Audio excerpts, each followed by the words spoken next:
The Extraordinary Adventures of Arsene Lupin, Gentleman-Burglar by Maurice Leblanc. The Seven of Hearts. I am frequently asked this question: how did you make the acquaintance of Arsene Lupin? My connection with Arsene Lupin was well known. The details that I gather concerning that mysterious man, the irrefutable facts that I present, the new evidence that I produce, the interpretation that I place on certain acts of which the public has seen only the exterior manifestations, without being able to discover the secret reasons or the invisible mechanism, all establish, if not an intimacy, at least amicable relations and regular confidences. But how did I make his acquaintance? Why was I selected to be his historiographer? Why I and not someone else? The answer is simple. Chance alone presided over my choice. My merit was not considered. It was chance that put me in his way. It was by chance that I was participant in one of his strangest and most mysterious adventures, and by chance that I was an actor in a drama of which he was the marvelous stage director, an obscure and intricate drama, bristling with such thrilling events that I feel a certain embarrassment in undertaking to describe it. The first act takes place during the memorable night of 22nd June, of which so much has already been said. And for my part, I attribute the anomalous conduct of which I was guilty on that occasion to the unusual frame of mind in which I found myself on my return home. I had dined with some friends at the Cascade restaurant, and the entire evening, whilst we smoked and the orchestra played melancholy waltzes, we talked only of crimes and thefts, and dark and frightful intrigues. That is always a poor overture to a night's sleep. The Saint-Martins went away in an automobile. Jean d'Aspry, that delightful, heedless d'Aspry who 6 months later was killed in such a tragic manner on the frontier of Morocco, Jean d'Aspry and I returned on foot through the dark, warm night. When he arrived in front of the little house in which I had lived for a year at Neuilly, on the Boulevard Milo, he said to me, "Are you afraid?" What an idea! But this house is so isolated, no neighbors, vacant lots. Really, I am not a coward, and yet... Well, you are very cheering, I must say. Oh, I say that as I would say anything else. The Saint-Martins have impressed me with their stories of brigands and thieves. We shook hands and said good night. I took out my key and opened the door. "Well, that was good," I murmured. "Antoine has forgotten to light a candle." Then I recalled the fact that Antoine was away. I had given him a short leave of absence. Forthwith, I was disagreeably oppressed by the darkness and silence of the night. I ascended the stairs on tiptoe and reached my room as quickly as possible. Then, contrary to my usual habit, I turned the key and pushed the bolt. The light of my candle restored my courage. Yet I was careful to take my revolver from its case, a large, powerful weapon, and place it beside my bed. That precaution completed my reassurance.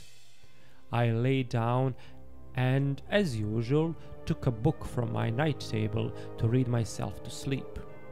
Then I received a great surprise. Instead of the paper knife with which I had marked my place on the preceding, I found an envelope closed with 5 seals of red wax. I seized it eagerly. It was addressed to me and marked "Urgent." A letter addressed to me. Who could have put it in that place?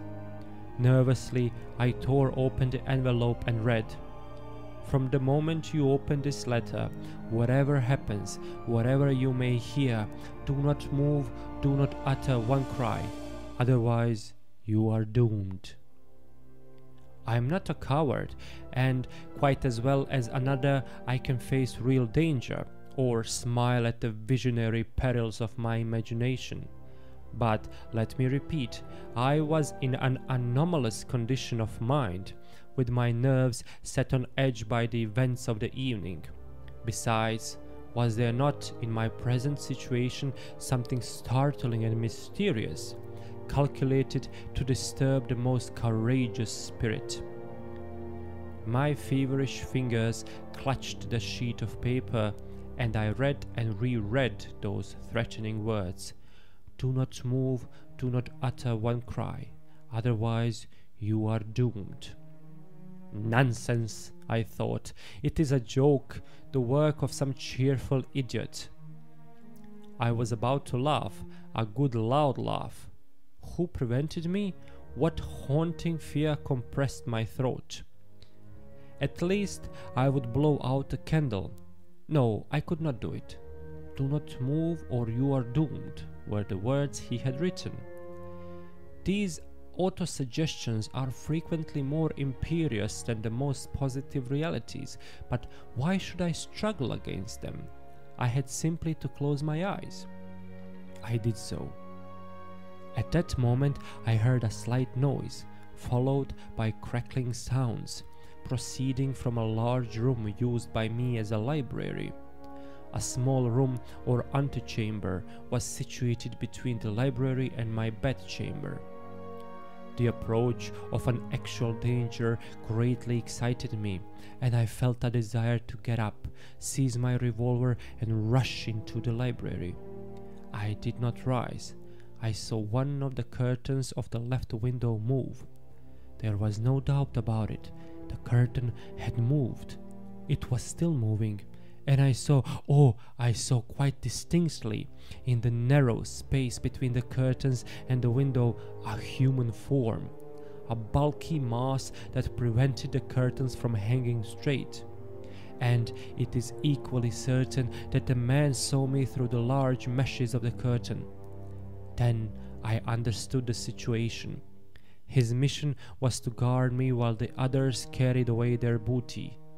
Should I rise and seize my revolver?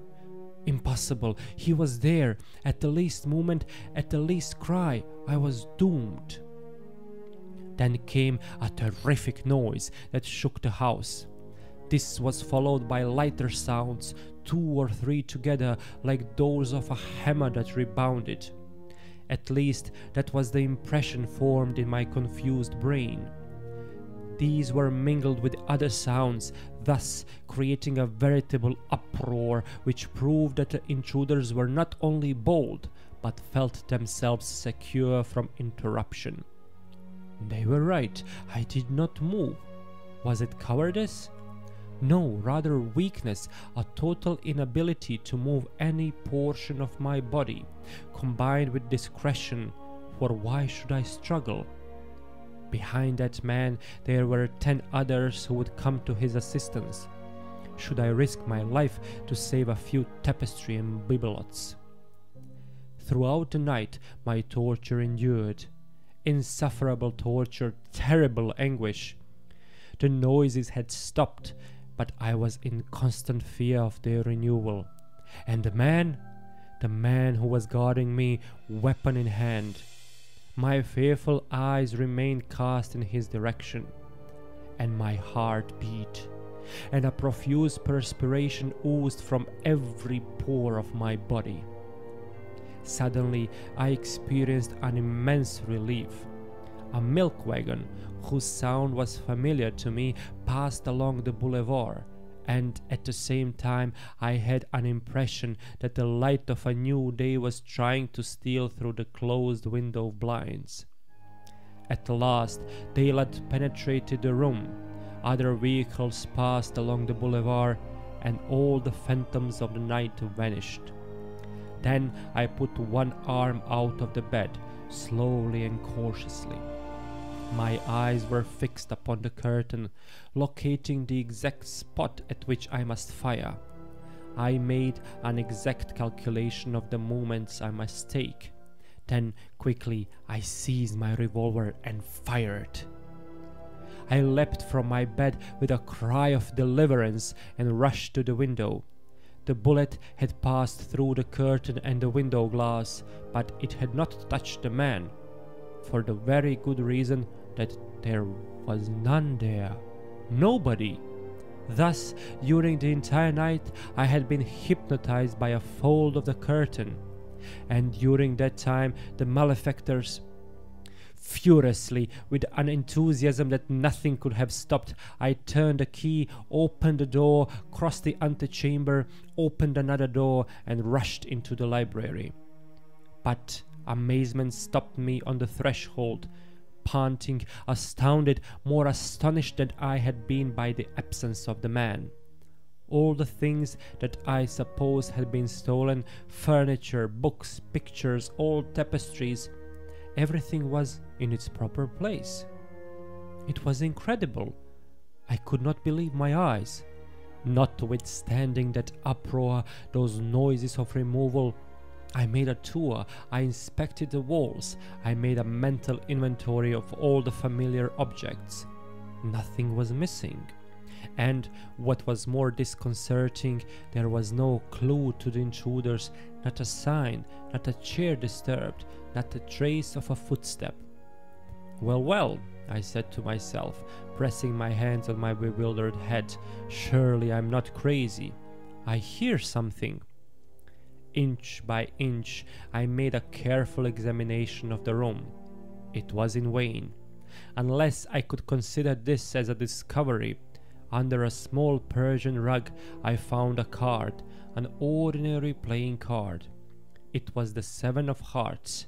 It was like any other 7 of hearts in French playing cards, with this slight but curious exception. The extreme point of each of the 7 red spots or hearts was pierced by a hole, round and regular, as if made with the point of an awl. Nothing more. A card and a letter found in a book. But was not that sufficient to affirm that I had not been the plaything of a dream? Throughout the day, I continued my searches in the library. It was a large room, much too large for the requirements of such a house, and the decoration of which attested to the bizarre taste of its founder. The floor was a mosaic of multicolored stones, formed into large symmetrical designs. The walls were covered with a similar mosaic, arranged in panels, Pompeian allegories, Byzantine compositions, frescoes of the Middle Ages, a Bacchus bestriding a cask, an emperor wearing a gold crown, a flowing beard, and holding a sword in his right hand. Quite high, after the style of an artist's studio, there was a large window, the only one in the room. That window being always open at night, it was probable that the man had entered through it by the aid of a ladder. But again, there was no evidence. The bottom of the ladder would have left some marks in the soft earth beneath the window, but there were none, nor were there any traces of footsteps in any part of the yard. I had no idea of informing the police, because the facts I had before me were so absurd and inconsistent. They would laugh at me.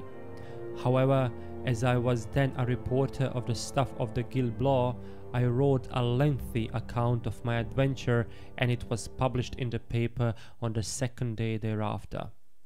The article attracted some attention, but no one took it seriously. They regarded it as a work of fiction rather than a story of real life. The Saint-Martins rallied me, but D'Esprit, who took an interest in such matters, came to see me, made a study of the affair, but reached no conclusion. A few mornings later, the doorbell rang, and Antoine came to inform me that a gentleman desired to see me. he would not give his name. I directed Antoine to show him up. He was a man of about 40 years of age, with a very dark complexion, lively features, and whose correct dress, slightly frayed, proclaimed a taste that contrasted strangely with his rather vulgar manners. Without any preamble, he said to me in a rough voice that confirmed my suspicion as to his social position: "Monsieur, whilst in a café I picked up a copy of the Gil Blas and read your article. It interested me very much." "Thank you. And here I am." "Oh." "Yes, to talk to you. Are all the facts related by you quite correct?" "Absolutely so." "Well, in that case I can perhaps give you some information." "Very well, proceed." "No, not yet. First, I must be sure that the facts are exactly as you have related them." "I have given you my word. What further proof do you want?" "I must remain alone in this room." "I do not understand," I said with a surprise. "It's an idea that occurred to me when reading your article. Certain details established an extraordinary coincidence with another case that came under my notice. If I am mistaken, I shall say nothing more, and the only means of ascertaining the truth is by my remaining in the room alone." What was the bottom of this proposition? Later, I recalled that the man was exceedingly nervous, but at the same time, although somewhat astonished, I found nothing particularly abnormal about the man or the request he had made. Moreover, my curiosity was aroused, so I replied: "Very well. How much time do you require?" "Oh, 3 minutes, not longer. 3 minutes from now I will rejoin you." I left the room and went downstairs. I took out my watch. 1 minute passed. 2 minutes. Why did I feel so depressed? Why did those moments seem so solemn and weird? 2 minutes and a half. 2 minutes and 3/4. Then I heard a pistol shot. I bounded up the stairs and entered the room. A cry of horror escaped me. In the middle of the room, the man was lying on his left side, motionless. Blood was flowing from a wound in his forehead. Near his hand was a revolver, still smoking. But in addition to this frightful spectacle, my attention was attracted by another object. At 2 feet from the body, upon the floor, I saw a playing card. It was the 7 of hearts. I picked it up. The lower extremity of each of the 7 spots was pierced with a small round hole. A half hour later, the commissary of police arrived, then the coroner and the chief of the Sûreté, Monsieur Dudois. I had been careful not to touch the corpse. The preliminary inquiry was very brief and disclosed nothing. There were no papers in the pockets of the deceased, no name upon his clothes, no initial upon his linen, nothing to give any clue to his identity. The room was in the same perfect order as before. The furniture had not been disturbed. Yet this man had not come to my house solely for the purpose of killing himself, or because he considered my place the most convenient one for his suicide. There must have been a motive for his act of despair, and that motive was, no doubt, the result of some new fact ascertained by him during the 3 minutes he was alone. What was that fact? What had he seen? What frightful secret had been revealed to him? There was no answer to these questions. But at the last moment, an incident occurred that appeared to us of considerable importance. As 2 policemen were raising the body to place it on a stretcher, the left hand thus being disturbed, a crumpled card fell from it. The card bore these words: Georges Andermatt, 37 Rue de Berry. What did that mean? Georges Andermatt was a rich banker in Paris, the founder and president of the metal exchange, which had given such an impulse to the metallic industries in France. He lived a princely style, was the possessor of numerous automobiles, coaches, and an expensive racing stable. His social affairs were very select, and Madame Andermatt was noted for her grace and beauty. "Can that be the man's name?" I asked. The chief of the Surete leaned over him. "It is not he. Monsieur Andermatt is a thin man and slightly grey." "But why this card?" "Have you a telephone, monsieur?" "Yes, in the vestibule. Come with me." He looked in the directory and then asked for number 41521. "Is Monsieur Andermatt at home? Please tell him that Monsieur Dudois wished him to come at once to 102 Boulevard Maillot. Very important." 20 minutes later, Monsieur Andermatt arrived in his automobile. After the circumstances had been explained to him, he was taken in to see the corpse. He displayed considerable emotion and spoke in a low tone and apparently unwillingly.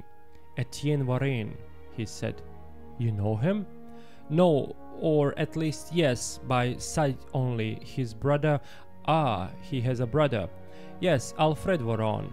He came to see me once on some matter of business. I forgot what it was." "Where does he live?" The two brothers live together, Rue de Provence, I think." "Do you know any reason why he should commit suicide?" "None." "He held a card in his hand. It was your card with your address." "I do not understand that. It must have been there by some chance that will be disclosed by the investigation." A very strange chance, I thought, and I felt that the others entertained the same impression.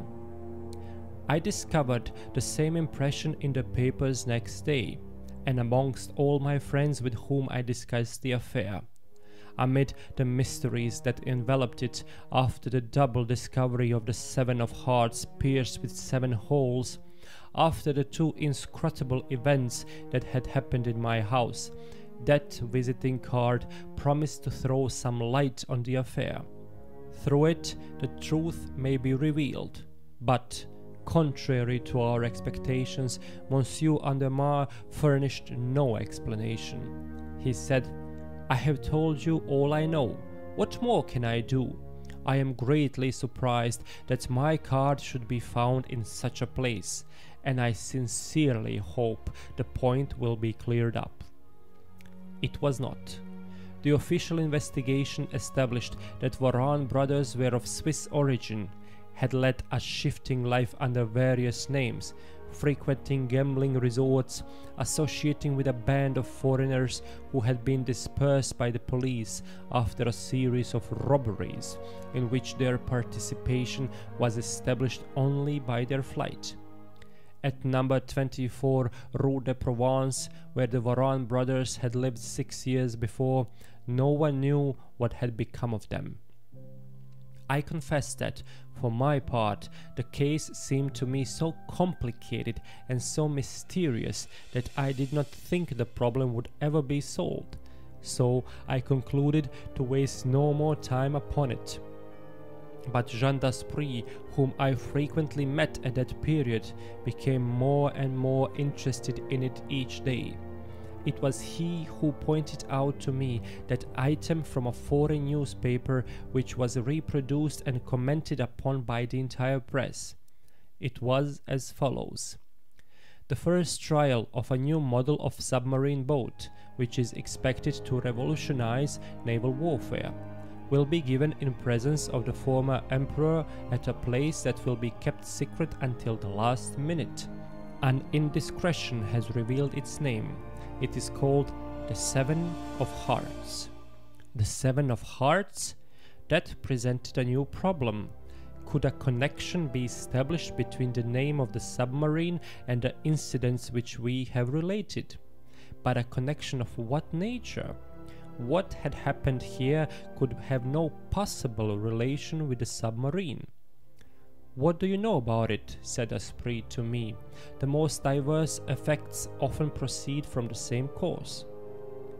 2 days later, the following foreign news item was received and published. It is said that the plans of the new submarine, Seven of Hearts, were prepared by French engineers who, having sought in vain the support of their compatriots, subsequently entered into negotiations with the British Admiralty without success. I do not wish to give undue publicity to certain delicate matters which once provoke considerable excitement. Yet, since all danger of injury therefrom has now come to an end, I must speak of the article that appeared in the Echo de France, which aroused so much comment at that time, and which threw considerable light upon the mystery of the Seven of Hearts. This is the article as it was published over the signature of Salvatore. The affair of the Seven of Hearts. A corner of the whale raised. We will be brief.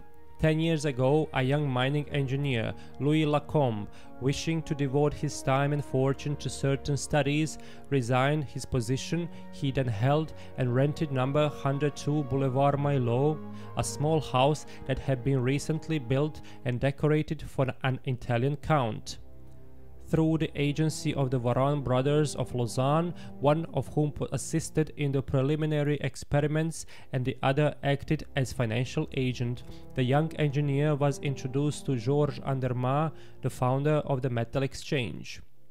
After several interviews, he succeeded in interesting the banker in the submarine boat on which he was working, and it was agreed that as soon as the invention was perfected, Monsieur Andermatt would use his influence with the Minister of Marine to obtain a series of trials under the direction of the government.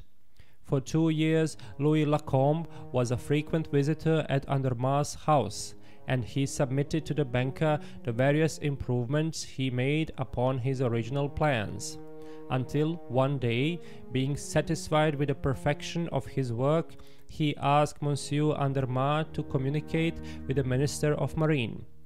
That day, Louis Lacombe dined at Monsieur Andermatt's house. He left there about 11:30 at night. He has not been seen since. A perusal of the newspapers of that date will show that the young man's family caused every possible inquiry to be made, but without success. And it was the general opinion that Louis Lacombe, who was known as an original and visionary youth, had quietly left for parts unknown. Let us accept that theory, improbable though it may be. And let us consider another question, which is a most important one for our country. What has become of the plans of the submarine? Did Louis Lacombe carry them away? Are they destroyed? After making a thorough investigation, we are able to assert positively that the plans are in existence and are now in the possession of the two brothers Varan. How did they acquire such a possession? That is a question not yet determined, nor do we know why they have not tried to sell them at an earlier date. Did they fear that their title to them would be called into question?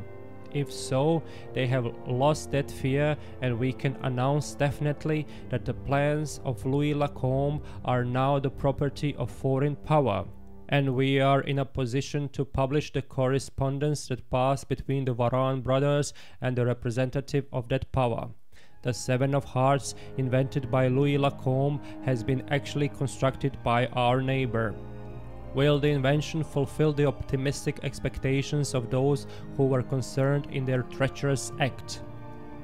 And the postscript adds, later, our special correspondent informs us that the preliminary trial of the Seven of Hearts has not been satisfactory. It is quite likely that the plans sold and delivered by the Varan brothers did not include the final document carried by Louis Lacombe to Monsieur Andermatt on the day of his disappearance, a document that was indispensable to a thorough understanding of the invention. It contained a summary of the final conclusion of the inventor, and estimates and figures not contained in the other papers. Without this document, the plans are incomplete. On the other hand, without the plans, the document is worthless. Now is the time to act and recover what belongs to us. It may be a difficult matter, but we rely upon the assistance of Monsieur Andermatt. It will be to his interest to explain his conduct, which has hitherto been so strange and inscrutable. He will explain not only why he concealed these facts at the time of the suicide of Etienne Varon, but also why he has never revealed the disappearance of the paper, a fact well known to him. He will tell why, during the last 6 years, he paid spies to watch the movements of the Varon brothers. We expect from him not only words but acts, and at once. Otherwise, the threat was plainly expressed. But of what did it consist? What whip was Salvatore, the anonymous writer of the article, holding over the head of Monsieur Andermatt? An army of reporters attacked the banker, and 10 interviewers announced the scornful manner in which they were treated. Thereupon, the Echo de France announced its position in these words: "Whether Monsieur Andermatt is willing or not, he will be henceforth our collaborator in the work we have undertaken." Daspry and I were dining together on the day on which that announcement appeared.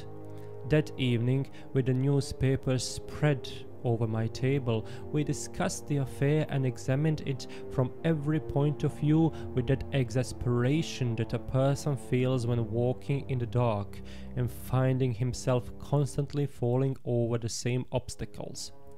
Suddenly, without any warning whatsoever, the door opened and a lady entered. Her face was hidden behind a thick veil. I rose at once and approached her. "Is it you, monsieur, who lives here?" she asked. "Yes, madame, but I do not understand. The gate was not locked," she explained. "But the vestibule door?" She did not reply, and it occurred to me that she had used the servant's entrance. How did she know the way? Then there was a silence that was quite embarrassing. She looked at Daspry, and I was obliged to introduce him. I asked her to be seated and explained the object of her visit.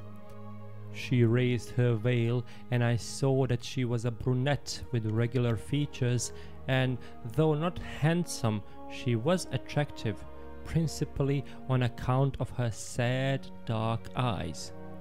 "I am Madame Andermatt," she said. "Madame Andermatt?" I repeated with astonishment. After a brief pause, she continued with a voice and manner that were quite easy and natural. "I have come to see you about that affair, you know. I thought I might be able to obtain some information. Mon Dieu, madame, I know nothing but what has already appeared in the papers. But if you will point out in what way I can help you." I do not know. Not until then did I suspect that her calm demeanor was assumed, and that some poignant grief was concealed beneath that air of tranquillity.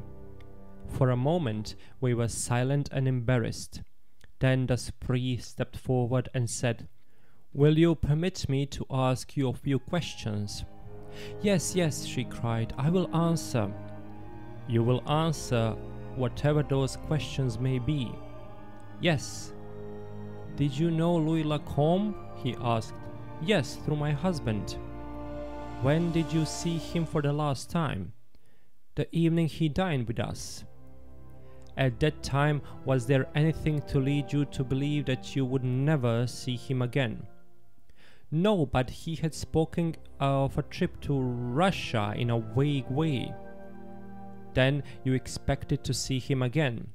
"Yes, he was to dine with us 2 days later." "How do you explain his disappearance?" "I cannot explain it." "And Monsieur Andermatt?" "I do not know.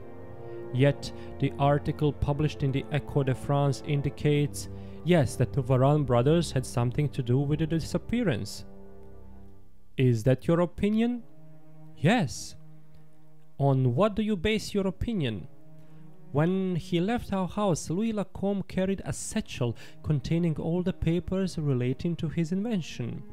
2 days later, my husband, in a conversation with one of the Varan brothers, learned that the papers were in their possession. And he did not denounce them? No. Why not? Because there was something else in the satchel, something besides the papers of Louis Lacombe. What was it? She hesitated, was on the point of speaking, but finally remained silent. Daspry continued, I presume that is why your husband has kept a close watch over their movements instead of informing the police. He hoped to recover the papers and, at the same time, that compromising article which has enabled the two brothers to hold over him threats of exposure and blackmail. Over him and over me. Ah, over you also. Over me in particular. She uttered the last words in a hollow voice. Daspry observed it. He paced to and fro for a moment, then turning to her asked, Had you written to Louis Lacombe? Of course, my husband had business with him. Apart from those business letters, had you written to Louis Lacombe other letters? Excuse my insistence, but it is absolutely necessary that I should know the truth. Did you write other letters? Yes, she replied, blushing. And those letters came into the possession of the Varan brothers? Yes. Does Monsieur Andermatt know it? He has not seen them, but Alfred Varan has told him of their existence and threatened to publish them if my husband should take any steps against him. My husband was afraid of a scandal, but he has tried to recover those letters. I think so, but I do not know. You see, after that last interview with Alfred Varan and after some harsh words between me and my husband in which he called me to account, we live as strangers. In that case, as you have nothing to lose, what do you fear? I may be indifferent to him now, but I am the woman that he has loved, the one he would still love. Oh, I am quite sure of that. She murmured in a fervent voice. He would still love me if he had not got hold of those cursed letters. What? Did he succeed? But the two brothers still defied him. Yes, and they boasted of having a secure hiding place. Well, where is it? Here. Here, I cried in alarm. Yes, I always had that suspicion. Louis Lacombe was very ingenious and amused himself in his leisure hours by making safes and locks. No doubt the Varan brothers were aware of that fact and utilized one of Lacombe's safes in which to conceal the letters, and other things perhaps. But they did not live here, I said. Before you came 4 months ago, the house had been vacant for some time, and they may have thought that your presence here would not interfere with them when they wanted to get the papers. But they did not count on my husband, who came here on the night of 22nd June, forced the safe, took what he was seeking, and left his card to inform the two brothers that he feared them no more, and that their positions were now reversed. 2 days later, after reading the article in the Guil Blanc, Etienne Varan came here, remained alone in this room, found the safe empty, and killed himself. After a moment, Daspry said, A very simple theory. Has Monsieur Andermatt spoken to you since then? No. Has his attitude towards you changed in any way? Does he appear more gloomy, more anxious? No, I haven't noticed any change. And yet you think he has secured the letters? Now, in my opinion, he has not got those letters, and it was not he who came here on the night of 22nd June. Who was it then? The mysterious individual who is managing this affair, who holds all the threads in his hands, and whose invisible but far-reaching power we have felt from the beginning. It was he and his friends who entered this house on 22nd June. It was he who discovered the hiding place of the papers.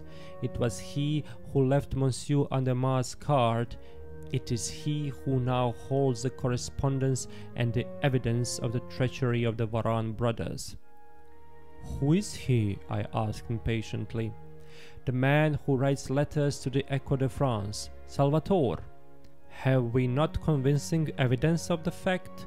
Does he not mention in his letters certain details that no one could know, except the man who had thus discovered the secrets of the two brothers?"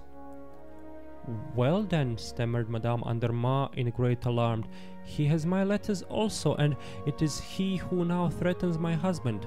Mon Dieu, what am I to do?" "Write to him," declared Daspry. "Confide in him without reserve. Tell him all you know and all you may hereafter learn. Your interests and his interests are the same. He is not working against Monsieur Andermatt, but against Alfred Varane. Help him." "How? Has your husband the document that completes the plans of Louis Lacombe?" "Yes." "Tell that to Salvatore, and if possible, procure the document for him. Write to him at once. You risk nothing." The advice was bold, dangerous even at first sight, but Madame Andermatt had no choice. Besides, as Daspry had said, she ran no risk. If the unknown writer were an enemy, that step would not aggravate the situation. If he were a stranger seeking to accomplish a particular purpose, he would attach to those letters only a secondary importance.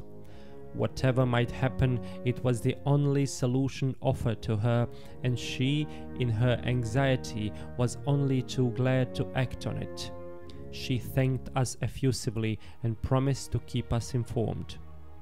In fact, 2 days later she sent us the following letter that she had received from Salvatore. "Have not found the letters, but I will get them. Rest easy, I am watching everything. S." I looked at the letter. It was in the same handwriting as the note I found in my book on the night of 22nd June. Daspry was right. Salvatore was indeed the originator of that affair. We were beginning to see a little light coming out of the darkness that surrounded us, and an unexpected light was thrown on certain points. But other points yet remained obscure, for instance, the finding of the 2 7 of hearts. Perhaps I was unnecessarily concerned about those 2 cards whose 7 punctual spots had appeared to me under such startling circumstances. Yet I could not refrain from asking myself, what role will they play in the drama? What importance do they bear? What conclusion must be drawn from the fact that a submarine constructed from the plans of Louis Lacombe bore the name 7 of Hearts? Daspry gave little thought to the other 2 cards. He devoted all his attention to another problem which he considered more urgent. He was seeking the famous hiding place. "And who knows," said he, "I may find the letters that Salvatore did not find, by inadvertence perhaps. It is improbable that the Varane brothers would have removed from a spot which they deemed inaccessible the weapon which was so valuable to them." And he continued to search. In a short time the large room held no more secrets for him, so he extended his investigations to the other rooms. He examined the interior and the exterior, the stones of the foundation, the bricks in the walls. He raised the slates of the roof. One day he came with a pickaxe and a spade, gave me the spade, kept the pickaxe, pointed to the adjacent vacant lots and said, "Come." I followed him, but I lacked his enthusiasm. He divided the vacant land into several sections which he examined in turn. At last, in a corner at the angle formed by the walls of two neighboring proprietors, a small pile of earth and gravel covered with briars and grass attracted his attention. He attacked it. I was obliged to help him. For an hour, under a hot sun, we labored without success. I was discouraged, but the spree urged me on. His ardor was as strong as ever. At last, the spree's pickaxe unearthed some bones, the remains of a skeleton to which some scraps of clothing still hung. Suddenly, I turned pale. I had discovered, sticking in the earth, a small piece of iron cut in the form of a rectangle, on which I thought I could see red spots. I stooped and picked it up. That little iron plate was the exact size of a playing card, and the red spots, made with red lead, were arranged upon it in a manner similar to the 7 of hearts, and each spot was pierced with a round hole similar to the perforations in the 2 playing cards. Listen, the spree, I have had enough of this. You can stay if it interests you, but I am going. Was that simply the expression of my excited nerves, or was it the result of a laborious task executed under a burning sun? I know that I trembled as I walked away, and that I went to bed, where I remained 48 hours, restless and feverish, haunted by skeletons that danced around me and threw their bleeding hearts at my head. The spree was faithful to me.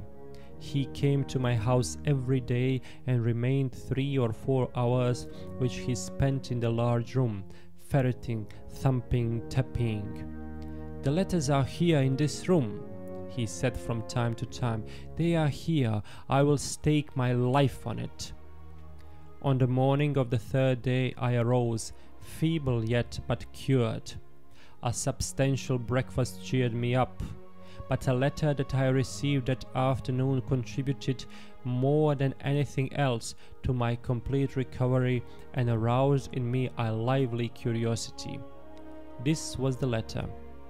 "Monsieur, the drama, the first act of which transpired on the night of 22nd June, is now drawing to a close. Force of circumstances compel me to bring the 2 principal actors in that drama face to face, and I wish that meeting to take place in your house, if you will be so kind as to give me the use of it for this evening from 9 o'clock to 11. It will be advisable to give your servant leave of absence for the evening, and perhaps you will be so kind as to leave the field open to the 2 adversaries. You will remember that when I visited your house on the night of 22nd June, I took excellent care of your property. I feel that I would do you an injustice if I should doubt for one moment your absolute discretion in this affair. Your devoted Salvatore." I was amused at the facetious tone of his letter, and also at the whimsical nature of his request. There was a charming display of confidence and candor in his language, and nothing in the world could have induced me to deceive him or repay his confidence with ingratitude. I gave my servant a theatre ticket, and he left the house at 8 o'clock. A few minutes later, the spree arrived. I showed him the letter. "Well," said he. "Well, I have left the garden gate unlocked, so anyone can enter."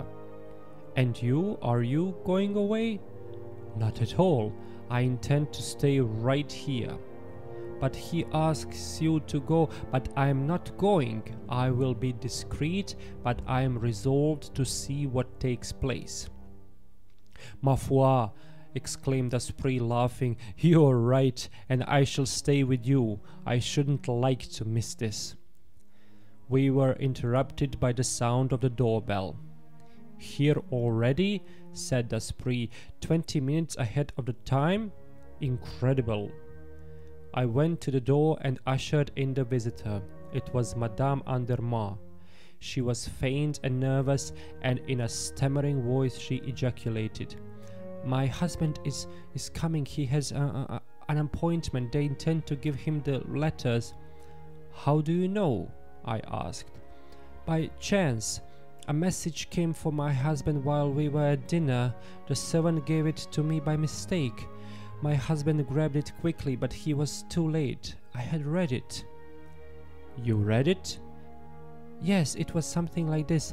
At 9 o'clock this evening, be at Boulevard Milo with the papers connected with the affair. In exchange, the letters. So after dinner, I hastened here." "Unknown to your husband?" "Yes." "What do you think about it?" asked Daspry, turning to me. "I think as you do, that Monsieur Andermatt is one of the invited guests." "Yes, but for what purpose?" "That is what we are going to find out." I led the men to a large room. The three of us could hide comfortably behind the velvet chimney mantel and observe all that should happen in the room. We seated ourselves there with Madame Andermatt in the center. The clock struck 9. A few minutes later, the garden gate creaked upon its hinges. I confess that I was greatly agitated. I was about to learn the key to the mystery. The startling events of the last few weeks were about to be explained, and under my eyes the last battle was going to be fought. Daspry seized the hand of Madame Andermatt and said to her, "Not a word, not a movement. Whatever you may see or hear, keep quiet." Someone entered. It was Alfred Varan. I recognized him at once, owing to the close resemblance he bore to his brother Etienne. There was the same slouching gait, the same cadaverous face covered with a black beard. He entered with the nervous air of a man who is accustomed to fear the presence of traps and ambushes, who scents and avoids them. He glanced about the room, and I had the impression that the chimney, masked with a velvet portiere, did not please him. He took 3 steps in our direction, when something caused him to turn and walk towards the old mosaic king, with the flowing beard and flamboyant sword, which he examined minutely, mounting on a chair and following with his fingers the outlines of the shoulders and head and feeling certain parts of the face. Suddenly he leaped from the chair and walked away from it. He had heard the sound of approaching footsteps. Monsieur Andermatt appeared at the door. You! Exclaimed the banker. "Was it you who brought me here?" "I, by no means," protested Varan in a rough, jerky voice that reminded me of his brother. "On the contrary, it was your letter that brought me here." "My letter?" "A letter signed by you, in which you offered—" "I never wrote to you," declared Monsieur Andermatt. "You did not write to me?" Instinctively, Varan was put on his guard, not against the banker, but against the unknown enemy who had drawn him into this trap. A second time he looked in our direction, then walked toward the door. But Monsieur Andermatt barred his passage. "Well, where are you going, Varan?" "There is something about this affair I don't like. I am going home. Good evening." "One moment." "No need of that, Monsieur Andermatt. I have nothing to say to you. But I have something to say to you, and this is a good time to say it." "Let me pass." "No, you will not pass." Varan recoiled before the resolute attitude of the banker as he muttered, "Well then, be quick about it." One thing astonished me, and I have no doubt my 2 companions experienced a similar feeling. Why was Salvatore not there? Was he not a necessary party at this conference? Or was he satisfied to let these 2 adversaries fight it between themselves? At all events, his absence was a great disappointment, although it did not detract from the dramatic strength of the situation. After a moment, Monsieur Andermatt approached Varan and face to face, eye to eye, said, "Now, after all these years, and when you have nothing more to fear, you can answer me candidly. What have you done with Louis Lacombe?" What a question, as if I knew anything about him. "You do know. You and your brother were his constant companions, almost lived with him in this very house. You knew all about his plan and his work. And the last night I ever saw Louis Lacombe, when I parted with him at my door, I saw two men slinking away in the shadows of the trees. That I am ready to swear to." "Well, what has that to do with me?" "The two men were you and your brother." "Prove it." "The best proof is that 2 days later you yourself showed me the papers and the plans that belonged to Lacombe and offered to sell them. How did these papers come into your possession?"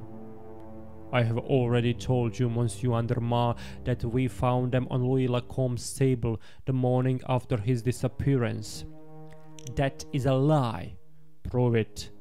"The law will prove it." "Why did you not appeal to the law?"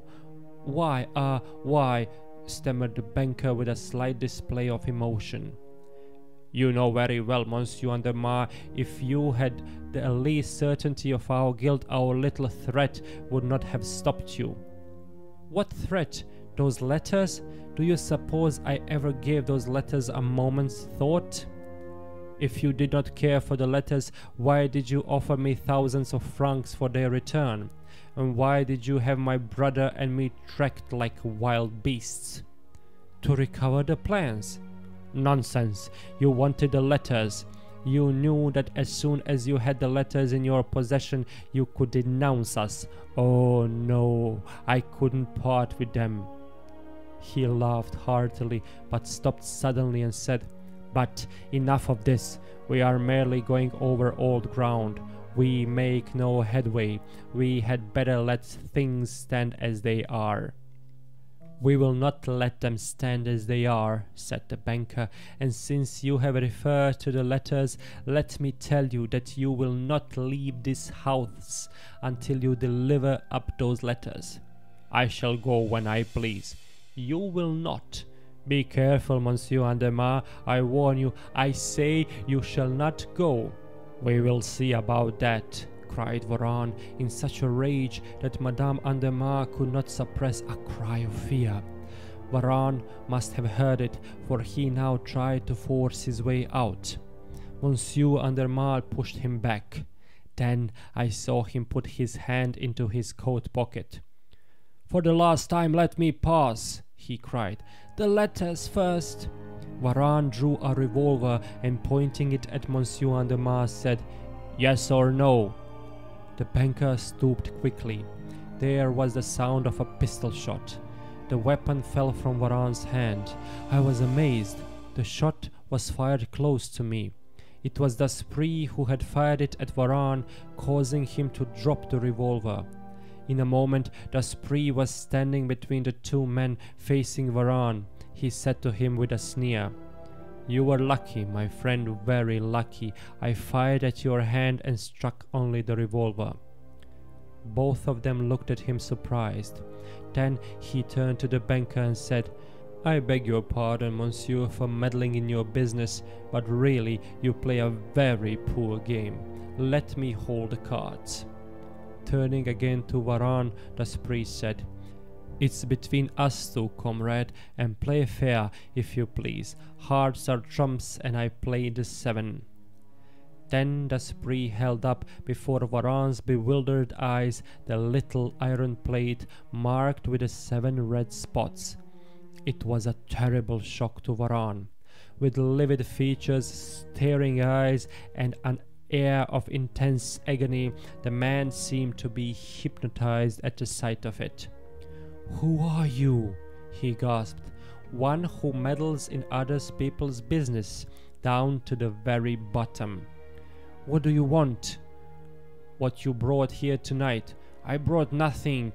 "Yes, you did, or you wouldn't have come. This morning you received an invitation to come here at 9 o'clock and bring with you all the papers held by you. You are here. Where are the papers?" There was in Daspree's voice a manner of tone of authority that I did not understand. His manner was usually quite mild and conciliatory. Absolutely conquered, Varan placed his hand on one of his pockets and said, "The papers are here." "All of them?" "Yes." "All that you took from Louis Lacombe and afterwards sold to Major von Lieben?" "Yes." "Are these the copies or the originals?" "I have the originals." "How much do you want for them?" 100,000 francs. "You are crazy," said Daspree. "Why, the Major gave you only 20,000, and that was money thrown into the sea, as the boat was a failure at the preliminary trials. They didn't understand the plans. The plans are not complete. Then why do you ask me for them?" "Because I want them. I offer you 5,000 francs, not a sou more." 10,000, not a sou less." "Agreed," said Daspree, who now turned to Monsieur Andermatt and said, "Monsieur will kindly sign a check for the amount."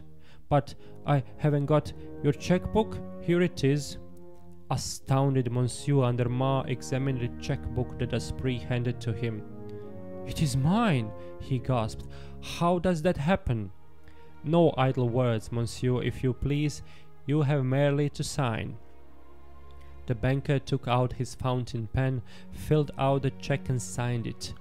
Varan held out his hand for it. "Put down your hand," said Daspree. "There is something more." Then to the banker he said, "You asked for some letters, did you not?" "Yes, a package of letters." "Where are they, Varan?" "I haven't got them." "Where are they, Varan?" "I don't know. My brother had charge of them." "They are hidden in this room." "In that case, you know where they are." "How should I know?" "Was it not you who found the hiding place? You appear to be as well informed as Salvatore." "The letters are not in the hiding place." "They are." "Open it." Varan looked at him defiantly. Were not Daspree and Salvatore the same person? Everything pointed to that conclusion. If so, Varan risked nothing in disclosing a hiding place already known. "Open it," repeated Daspree. "I have not got the 7 of hearts." Yes, here it is," said Daspree, handing him the iron plate. Varan recoiled in terror and cried, No, I will not." "Never mind," replied Daspree, as he walked toward the bearded king, climbed on a chair and applied the 7 of hearts to the lower part of the sword in such a manner that the edges of the iron plate coincided exactly with the 2 edges of the sword. Then, with the assistance of an awl, which he introduced alternately into each of the 7 holes, he pressed upon 7 of the little mosaic stones. As he pressed upon the 7th one, a clicking sound was heard, and the entire bust of the king turned upon a pivot, disclosing a large opening lined with steel. It was really a fireproof safe. "You can see, Varan, the safe is empty." "So I see, then my brother has taken out the letters." Daspree stepped down from the chair, approached Varan and said, "Now, no more nonsense with me. There is another hiding place. Where is it?" "There is none." "Is it money you want? How much?" 10,000. "Monsieur Andermatt, are those letters worth 10,000 francs to you?" "Yes," said the banker firmly. Varan closed the safe, took the 7 of hearts and placed it again on the sword at the same spot. He thrust the awl into each of the 7 holes. There was the same clicking sound, but this time, strange to relate, it was only a partition of the safe that revealed on the pivot, disclosing quite a small safe that was built within the door of the larger one. The packet of letters was here tied with a tape and sealed. Varan handed the packet to Daspree. The letter turned to the banker and said, Is the check ready, Monsieur Andermar? Yes. And you have also the last document that you received from Louis Lacombe, the one that completes the plans of the submarine? Yes. The exchange was made. Daspry pocketed the document and the checks and offered a packet of letters to Monsieur Andermar. This is what you wanted, Monsieur? The banker hesitated a moment, as if he were afraid to touch those cursed letters that he had sought so eagerly. Then, with a nervous movement, he took them. Close to me, I heard a moan. I grasped Madame Andermar's hand. It was cold. I believe, Monsieur, said Daspry to the banker, that our business is ended. Oh, no thanks. It was only by a mere chance that I have been able to do you a good turn. Good night. Monsieur Andermar retired. He carried with him the letters written by his wife to Louis Lacombe. Marvelous, exclaimed Daspry, delighted. Everything is coming our way. Now we have only to close our little affray, comrade. You have the papers? Here they are, all of them. Daspry examined them carefully and then placed them in his pocket. Quite right, you have kept your word, he said. But what? The 2 checks, the money, said Varan eagerly. Well, you have a great deal of assurance, my man. How dare you ask such a thing? I only ask what is due to me. Can you ask pay for returning papers that you stole? Well, I think not. Varan was beside himself. He trembled with rage. His eyes were bloodshot. The money, the 20,000, he stammered. Impossible, I need it myself. The money! Come, be reasonable and don't get excited. It won't do you any good. Daspry seized his arm so forcibly that Varan uttered a cry of pain. Daspry continued. Now you can go. The air will do you good. Perhaps you want me to show you the way? Ah, yes, you will go together to the vacant lot near here, and I will show you a little mound of earth and stones, and under it— That is false! That is false! Oh no, it is true. That little iron plate with the 7 spots on it came from there. Louis Lacombe always carried it, and you buried it with the body, and with some other things that will prove very interesting to a judge and jury. Varan covered his face with his hands and muttered, All right, I'm beaten. Say no more, but I want to ask you one question. I should like to know, what is it? Was there a little casket in the large safe? Yes. Was it there on the night of 22nd June? Yes. What did it contain? Everything that the Varan brothers had put in it. A very pretty collection of diamonds and pearls picked up here and there by the said brothers. And did you take it? Of course I did. Do you blame me? I understand. It was the disappearance of that casket that caused my brother to kill himself. Probably. The disappearance of your correspondence was not a sufficient motive, but the disappearance of the casket— Is that all you wish to ask me? One thing more. Your name. You ask that with an idea of seeking revenge. Parbleu, the tables may be turned. Today you are on top. Tomorrow it will be you. I hope so. Your name? Arsene Lupin. Arsene Lupin? The man staggered as though stunned by a heavy blow. Those 2 words had deprived him of all hope. Daspry laughed and said, Ha! Did you imagine that a Monsieur Durand or Dupont could manage an affair like this? No, it required the skill and cunning of Arsene Lupin. And now that you have my name, go and prepare your revenge. Arsene Lupin will wait for you. Then he pushed the bewildered Varan through the door. Daspry, Daspry, I cried, pushing aside the curtain. He ran to me. What's the matter? Madame Andermar is ill. He hastened to her, caused her to inhale some salts, and while caring for her, questioned me. Well, what did it? The letters of Louis Lacombe that you gave to her husband. He struck his forehead and said, did she think that I could do such a thing?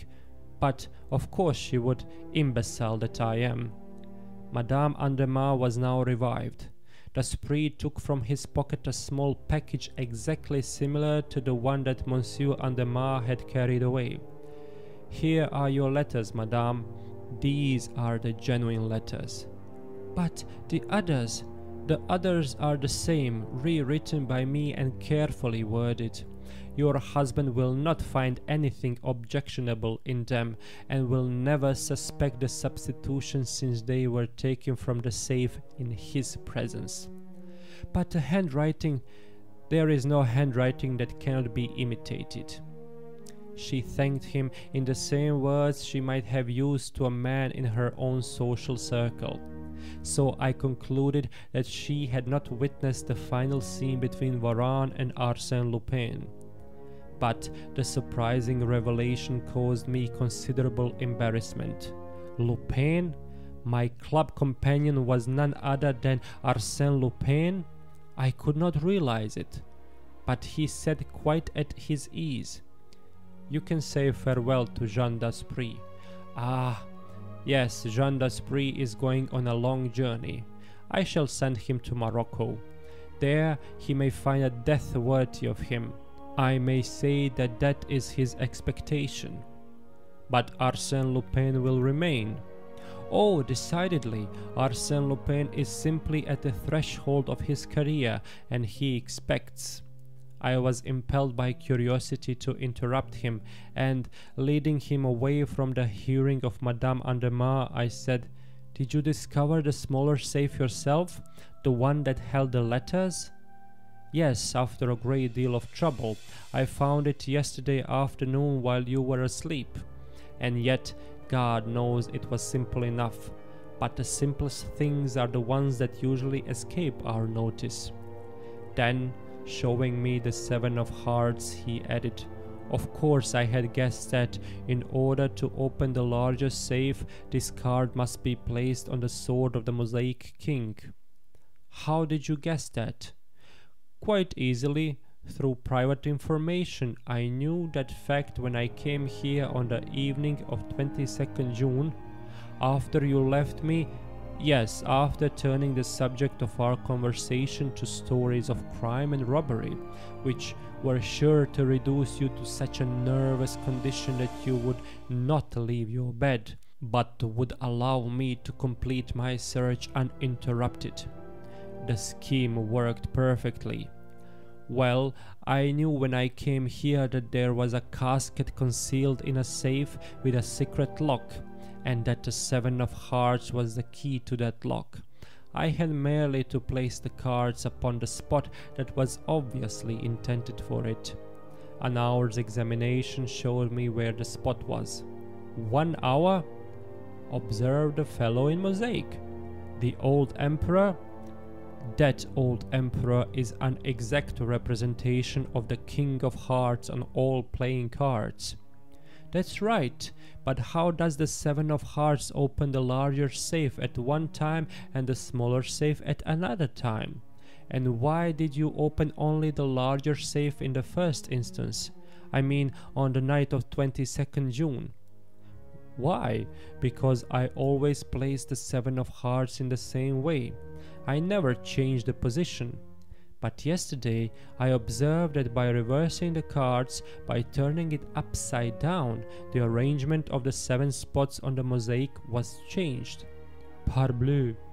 Of course, parbleu, but a person has to think of those things. There is something else. You did not know the history of those letters until Madame Andermatt spoke of them before me? No, because I found in the safe beside the casket nothing but the correspondence of the 2 brothers which disclosed their treachery in regard to the plans. Then it was by chance that you were led first to investigate the history of the 2 brothers and then to search for the plans and documents relating to the submarine. Simply by chance. For what purpose did you make the search? "Mon Dieu!" exclaimed Esprit, laughing. "How deeply interested you are!" "The subject fascinates me." "Very well. Presently, after I have escorted Madame Andermatt to a carriage and dispatched a short story to the Echo de France, I will return and tell you all about it." He sat down and wrote one of those short, clear-cut articles which serve to amuse and mystify the public. Who does not recall the sensation that followed that article, produced throughout the entire world? Arsène Lupin has solved the problem recently submitted by Salvatore. Having acquired possession of all the documents and original plans of the engineer Louis Lacombe, he has placed them in the hands of the Minister of Marine, and he has headed a subscription list for the purpose of presenting to the nation the first submarine constructed from those plans. His subscription is 20,000 francs. 20,000 francs! The checks of Monsieur Andermatt! I exclaimed when he had given me the paper to read. Exactly. It was quite right that Varane should redeem his treachery. And that is how I made the acquaintance of Arsène Lupin. That is how I learned that Jean d'Esprit, a member of my club, was none other than Arsène Lupin, gentleman thief. That is how I formed very agreeable ties of friendship with that famous man, and thanks to the confidence with which he honored me, how I became his very humble and faithful historiographer.